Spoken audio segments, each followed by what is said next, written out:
Então, pessoal, essa aula aqui de hoje é sobre técnicas de derivação, tá bom? Onde eu vou aplicar aqui várias vezes, fazer com vocês aqui a regra da potência.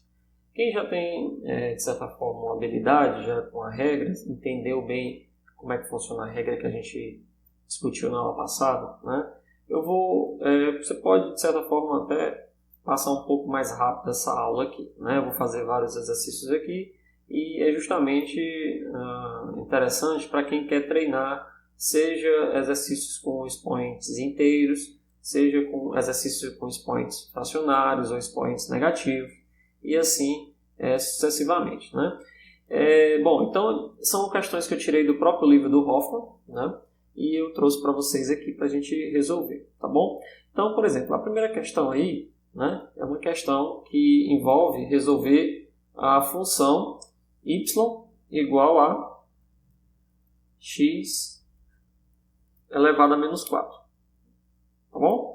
E aí eu quero justamente calcular, quanto é que vale, a derivada. Então isso aqui, na verdade, é um f de x igual a x elevado a menos 4. E o que eu quero saber é quanto que vale a derivada, o f' de x. Por definição, vou fazer aqui só uma vez, sempre quando você tiver a derivada de uma função, que ela é x elevado a n, ou por exemplo, a derivada de uma função que é ax elevado a n, eu discuti com vocês isso na aula passada, isso aqui vai ser a, que multiplica o n, que multiplica x elevado a n menos 1, tá bom? Ou você pode organizar aqui e colocar assim, na x elevado a n menos 1. Então, x elevado a 4, como é que fica? Então, a derivada de x elevado a 4 vai ser o quê? Como você tem 4 no expoente, menos 4 no expoente, você vai descer o menos 4, ou seja, vai ser menos 4, que multiplica x elevado a menos 4 menos 1. Tá bom?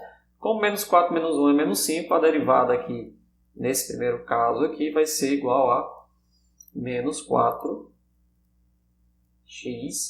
elevado a menos 5. Pronto, você pode deixar desse jeito, ou você pode deixar como sendo menos 4 dividido por x elevado a 5. Então, essa seria a forma final, digamos assim, da derivada da primeira questão. Bom, aí a gente vem com a segunda questão. Como é que é a segunda questão? A segunda questão é y elevado a 7 terços. Então, mesmo procedimento, não tem mistério. Se o y é x elevado a 7 terços, como é que fica? Cai um 7 terços, Então, aqui vai ficar f de x igual a x elevado a 7 terços. Com isso, a nossa derivada, a função derivada, é 7 terços, que multiplica x 7 terços menos 1. Aí tenha muito cuidado na hora de fazer essa conta aqui do expoente. Você pode até fazer do lado, que facilita. Mas, por exemplo, 7 terços menos 1 é 7 terços menos 3 terços, que vai nos dar 4 terços. Bom, então essa aqui seria a nossa resposta final na derivada. Questão 3, como é que fica? Vamos lá, fazer com vocês aqui. Y igual a menos 2, olha que interessante. Y igual a menos 2. O que você tem aí diante dos seus olhos aí é uma função constante. A gente já viu que usando a primeira regra que a gente discutiu aqui, quando você tem a derivada de uma função constante, você tem zero. Tá bom? Então não tem muito o que fazer. Isso aqui é uma função constante. Constante igual a menos 2. E a derivada da constante é zero. Bom, isso significa que qualquer reta tangente que você vai passar aí, nessa função, vai ter inclinação zero. Quarta questão, vamos lá voltar. Como é que fica? Y igual a x 3,7. Então, novamente, y igual a x 3,7. Nosso f de x é igual a x elevado a 3,7. Com isso, a derivada da função vai ser desce o 3,7, x elevado a 3,7 menos 1. Então, a gente tem aqui 3,7 x elevado a 2,7. Então, o nosso f' de x, só para terminar aqui, é 3,7x 2,7. Tá certo? Então, veja que é bem trivial, né? Não tem muita dificuldade. Vamos ver aqui a quinta questão. Y igual a πr ao quadrado. Aqui tem uma coisa interessante que é justamente, né, a área do círculo, né? Olha o que dá como resultado se a gente for fazer essa brincadeira, né? Então, no caso aqui é πr ao quadrado, né? A nossa função aqui é uma função, no caso, de r, né? Não vai ser de π, porque π é uma constante. Então, é πr ao quadrado. Como é que vai ficar a derivada dessa função? A derivada dessa função, você vai repetir o π, né, que é uma constante, cai um 2 e aí fica r2 menos 1. Né? Ou seja, a derivada dessa função aí vai ser 2πr. Olha que interessante, né? Perceba que a área do círculo, né, que era πr ao quadrado, se transformou numa circunferência, na equação da circunferência. Isso é uma coincidência? Bom, não é tão coincidência assim, tá certo? Por quê? Eu vou dizer por que não é tão coincidência assim, né? Os matemáticos podem dizer que, né, é uma coincidência derivada, mas na verdade não é, né? Se for pensar só que a área tirada a derivada da circunferência, não é, né? De forma geral, isso também é do próprio cálculo, né? Perceba que é uma das coisas que você vai mais fazer lá no curso de cálculo, principalmente cálculo 2, por exemplo, quando você for trabalhar as integrais, né? É que o processo de integração, né, por exemplo, de uma área, ela envolve você fazer a integração de vários segmentos. O que é que eu estou dizendo com isso? Você tem aqui, normalmente, uma circunferência, né? E essa circunferência, digamos que ela tem uma determinada espessura. Tá bom? Quanto é que é a área dessa circunferência? A área dessa circunferência aqui, ou digo melhor, o comprimento dessa circunferência, certo? O comprimento dessa circunferência, ele é 2πr. Tá bom? O que acontece se eu pegar esse comprimento da circunferência e desenrolar, né? Se você desenrolar esse comprimento da circunferência, você vai ficar com um comprimento de 2πr, certo? É como se eu estivesse desenrolando aqui o comprimento dessa circunferência. E quanto seria essa espessura, né? Digamos que eu chame essa espessura aqui, aqui eu vou dar só umas ideias básicas do que é integrar.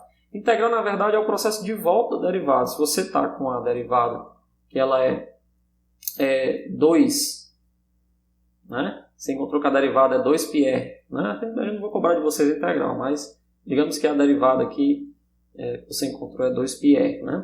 E você sabe que a área do círculo é πr ao quadrado. É uma coincidência ter dado o comprimento da circunferência? Na verdade, não é, né?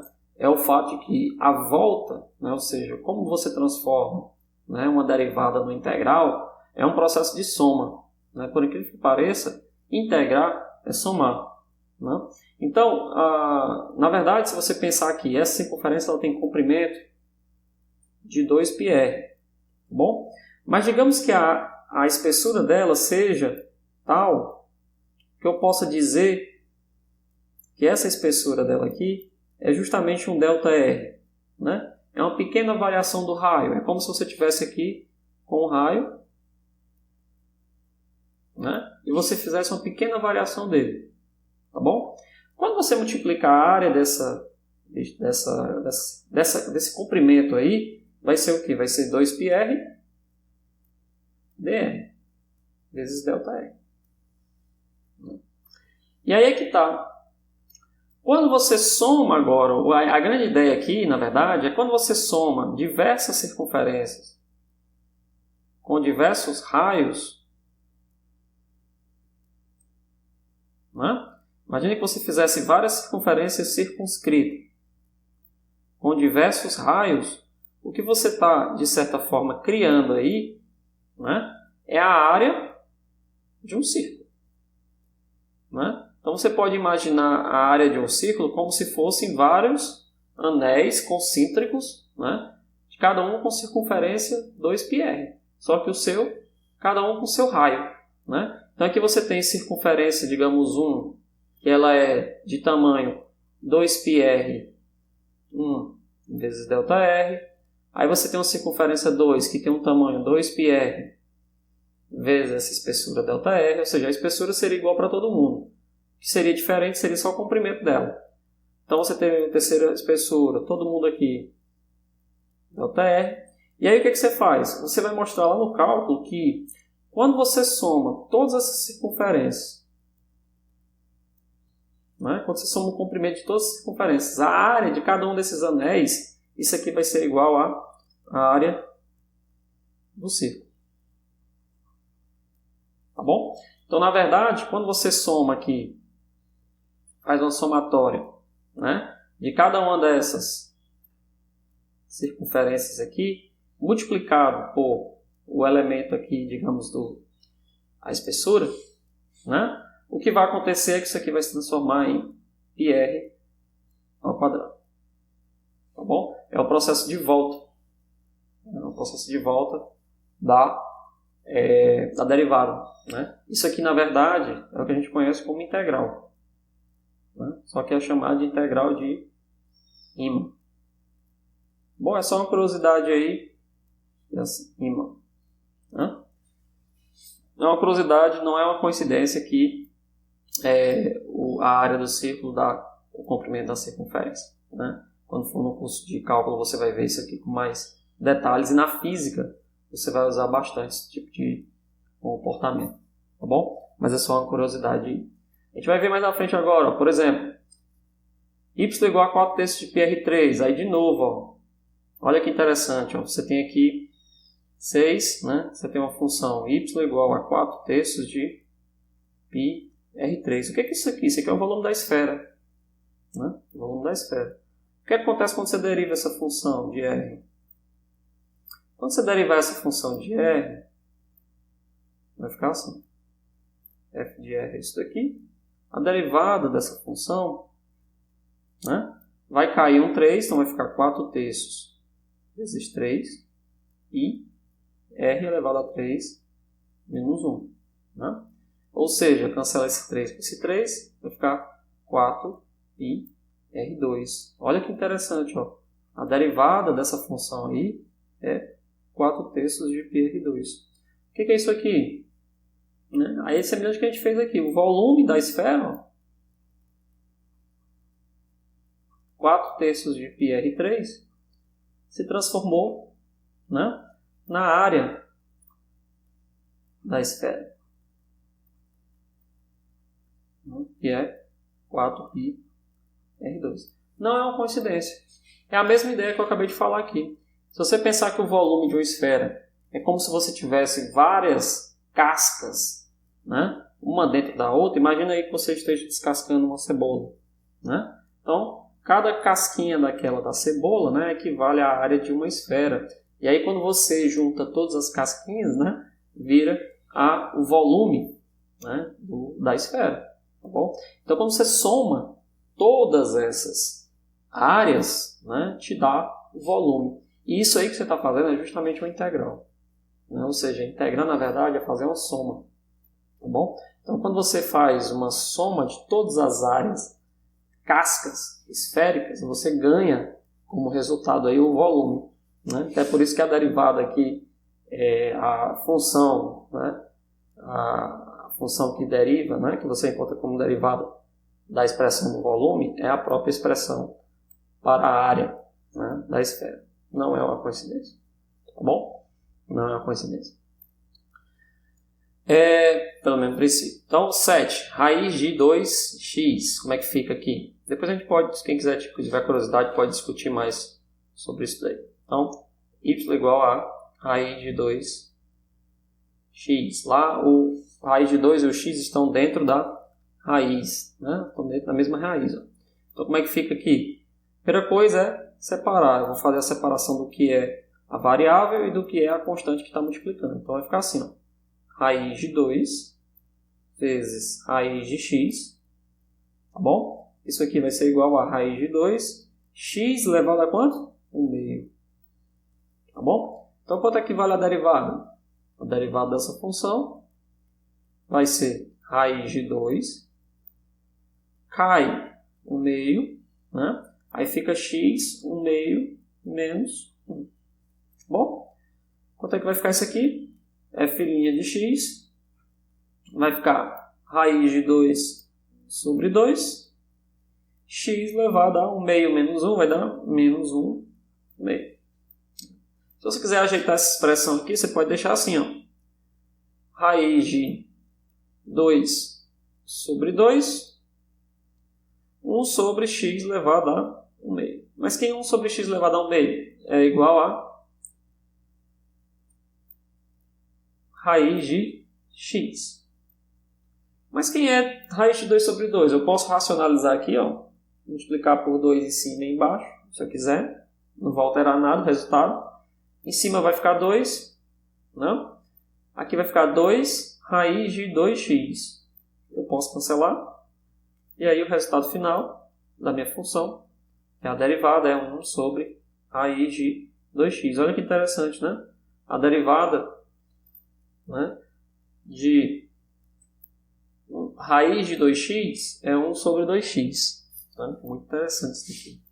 Aqui sim, é uma coincidência justamente pelo fato de que você tem, né, um 2 aqui, que é 2 elevado a 1/2, né? Como se fosse 2 elevado a 1/2, tá bom? E o x também é 1/2, tá certo? Se fosse no caso aqui raiz de 3x, não daria a mesma coisa. Não daria. Você pode testar isso daí, né? Que é uma coincidência. Tá bom? Y igual a 2 raiz quarta de x3. Então, questão 8. Vamos aqui fazer. Y igual a 2 raiz quarta de x3. Tá bom? Como é que fica essa brincadeira aí? Então, só confirmar aqui. 2 raiz quarta de x3. Então, tá ok. Aqui vai ficar assim, ó. Vamos lá. Quando a gente pegar o f de x, né, a gente tem 2 raiz quarta de x3. Isso aqui é x elevado a 3 quartos. Então, quando eu encontrar aqui a derivada, vai ficar quanto? 2, que multiplica 3 quartos, né? X elevado a 3 quartos menos 1. Né? Então, esse 2 cancela com esse 4, aqui fica 2, aqui fica 1. Vai ficar 3 meios. Né? 3 quartos menos 1 é menos 1 quarto. Então, isso aqui vai ficar f de x igual a 3 meios. Aí você pode ajeitar aqui, você pode deixar assim, ó, 1 sobre x 4. 1 sobre x elevado a 1 quarto. Né? Bom? Ou, se você deixar na forma mais compacta, fica 3, 2 raiz de x quarta potência. Então, esse aqui é o resultado final. Tá bom? Essa foi a 8ª questão. Certo? Então, eu vou pegar agora esses 4 aqui, né? Vou fazer aqui nessa página seguinte para não ter muito problema aqui. Deixa eu só o seguinte, né? 9 sobre raiz de t, né? Seria a questão 9. Vou fazer aqui mesmo. Né? 9 sobre raiz de t. 9 sobre raiz de t. Isso aqui vai ser um f de t, né, que é 9 raiz de t, t elevado a 1/2. Tá bom? Quem é t elevado a 1/2? É 9 t elevado a menos 1/2. Aí agora sim, você está no ponto de usar a regra da potência. Como é que fica a derivada? a derivada aqui em relação a t, né, vai ser 9, que multiplica menos 1 meio. Bom, t elevado a menos 1 meio menos 1. Então, você vai ter o quê? Menos 9 meios, né? T elevado a menos 1 meio menos 1. Quando você resolver esse probleminha aqui, vai ficar menos 3 meios. Tá bom? Então, a derivada aqui, se você quiser ajeitar, vai ficar menos 9, aí 2 aqui embaixo. T elevado a 3 meios é a raiz quadrada de t ao cubo. Pronto, isso aqui seria a nossa derivada. E aí percebam que quando o termo está no denominador, a potência, você em geral aumenta a ordem da potência. Né? Quando ele está só no numerador, como é o caso aqui, por exemplo, da função cúbica, né? Vira uma função parabólica. Né? Que a função parabólica vira uma função linear. Né? Então aqui também função de ordem 3,7 virou uma função de ordem 2,7. Né? Questão 10. 3 meios sobre t ao quadrado.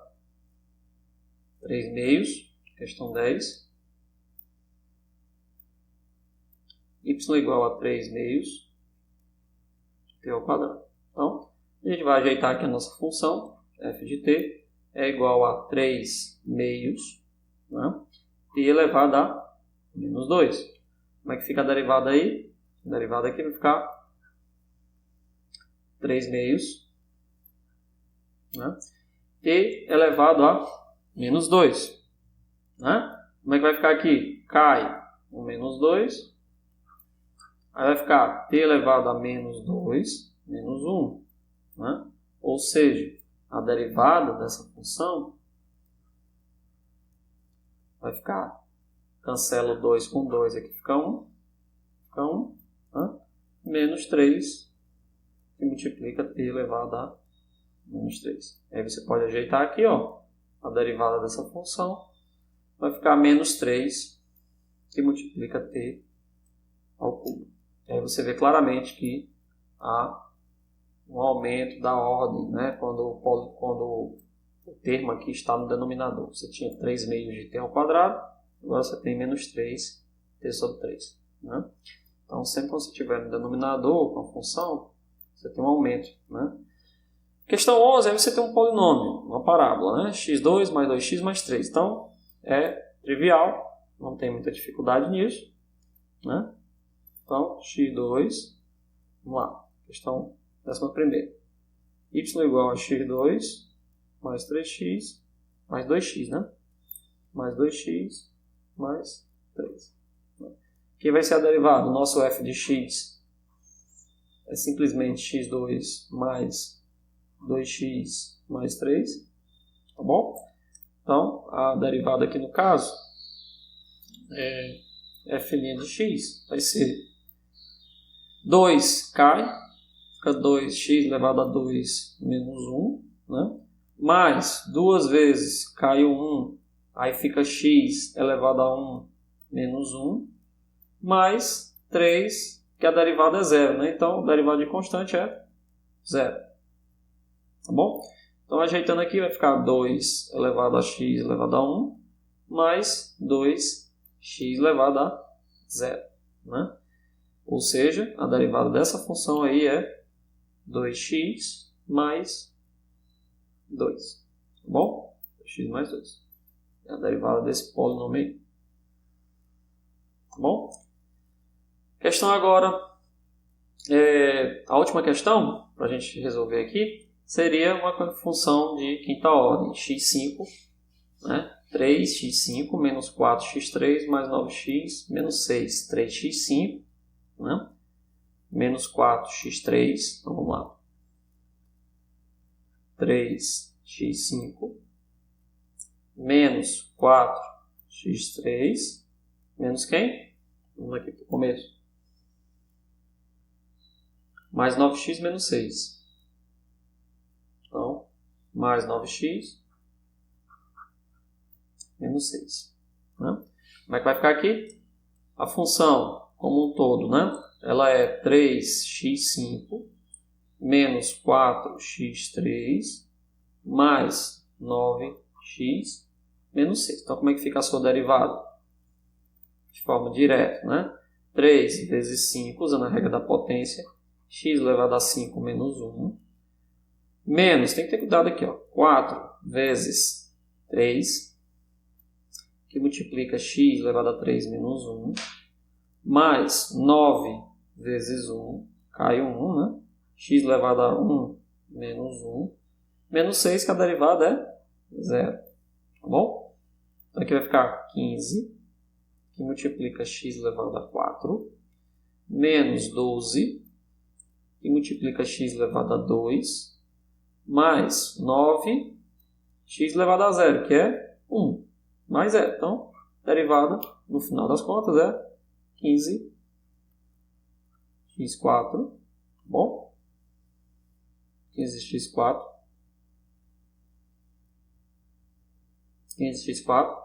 menos 12x2 mais 9. Pronto. Então, a gente tem essa função aí.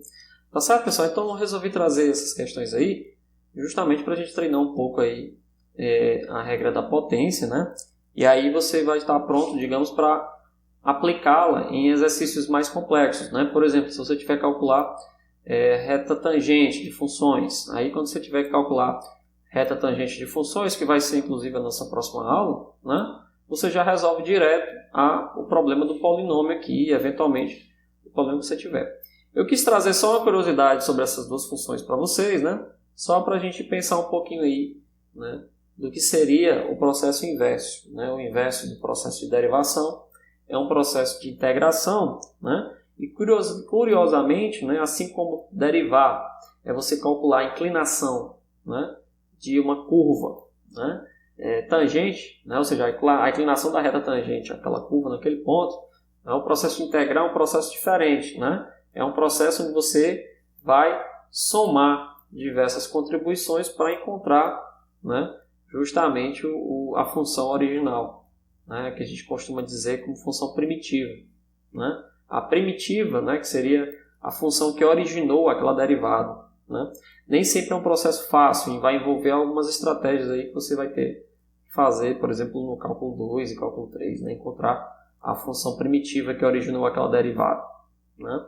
Então, o processo de derivação é um processo fácil, simples, porque existem técnicas, existem regrinhas de derivação que você encontra facilmente a derivada. A gente vai ver aqui, né? Agora, o processo de integração não, é um processo mais complicado e é muito mais trabalhoso, independente se você estiver falando de funções de ordem 1, né, diferente de funções de 2 variáveis, ou funções de 3 variáveis, né? Aí realmente é um processo bem complicado, né? Mas o que você precisa saber é que integrar, na verdade, uma função é encontrar a função que originou, né, aquela derivada, tá bom? E, geometricamente falando, integrar é somar diversas contribuições, seja as contribuições de áreas, né, ou seja, contribuições de comprimentos, ou seja, contribuições de superfícies, de tal forma que você encontra sempre algo, né, maior. Como eu falei, um exemplo aqui, diversos comprimentos, né, de anéis, você encontra a área de um círculo, tá bom? E diversas cascas esféricas, você encontra o volume de uma esfera. É bem interessante isso daí, tá bom? Então, é isso aí, pessoal. Até a próxima aula.